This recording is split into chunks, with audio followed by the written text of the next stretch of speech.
निवडणूक आयुक्त असेल, निवडणूक नियम असेल, आचारसंहिता असेल, काही पाळताना दिसत नाही. रेल्वे पटरी ओलांडली, नदी ओलांडली. येणाऱ्या 15 तारखेला नागरिक ह्यांना देतील. तुम्ही जे मध्ये आरोप केले होते भाजपाने तुमचा प्रभाग मोठा केला आहे आणि कुठेतरी रडीचा डाव खेळला गेला होता आणि त्याच्याबाबत तुम्ही थोडंसं विरोधही दाखवला होता, तर त्याबाबत तुम्हाला यश आलं का? नाही, विषय असा आहे की प्रभाग रचना करत असताना आपण निवडणूक आयोगाचे काही गाईडलाईन्स असतात ते पाळणं आपल्याला बंधनकारक असतं.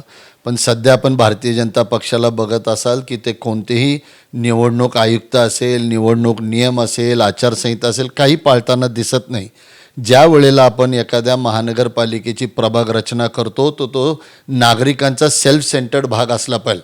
त्या भागातल्या नागरिकांना उद्यान मिळालं पाहिजे, त्यांना क्षेत्रीय कार्यालय जवळ मिळालं पाहिजे, महानगरपालिकेच्या शाळा मिळाल्या पाहिजे, आरोग्य मिळालं पाहिजे, घनकचरा, सेग्रिगेशन, या सगळ्या गोष्टी त्या वेळेला मिळालं पाहिजे. हा त्यातला प्रामुख्याने विषय. मी प्रेसमध्ये सुद्धा सांगितलं होतं, आत्ताचे जे काही प्रभाग केलेत त्या प्रभागामध्ये फक्त दूषित भाव ठेवून आणि मी असंही एक टीका केलेली होती की प्रभागाची जर रचना आपण पाहिल्यात आणि त्याला आउटर ड्रॉ लाईन केलं तर काही हत्तीच्या आकाराचे प्रभाग आहेत, काही माकडाच्या आकाराचे प्रभाग आहेत, काही कोल्ह्यांच्या आकाराचे प्रभाग आहेत, काही कुत्र्यांच्या आकाराचे प्रभाग आहेत. म्हणजे तुम्ही वाकडे तिकडे केलेत, काहीतरी सर्क्युलर. मला टार्गेट करत असताना तुम्ही शनिवार वाड्यापासून ते एरोड्यापर्यंतचा प्रभाग नेला, रेल्वे पटरी ओलांडली, नदी ओलांडली. एवढं सगळं करत असताना तुम्ही काय साध्य केलं? त्या भागामध्ये आज माझ्या प्रभागामध्ये 4 क्षेत्रीय कार्यालय येतील, 4 पोलीस स्टेशन्स येतील.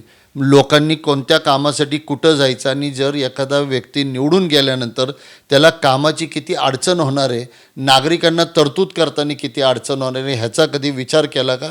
तर हा प्रभाग रचना नागरिकांना लक्षात ठेवून, केंद्रबिंदू ठेवून केला नाही असा माझा त्याही वेळेला आरोप आहे.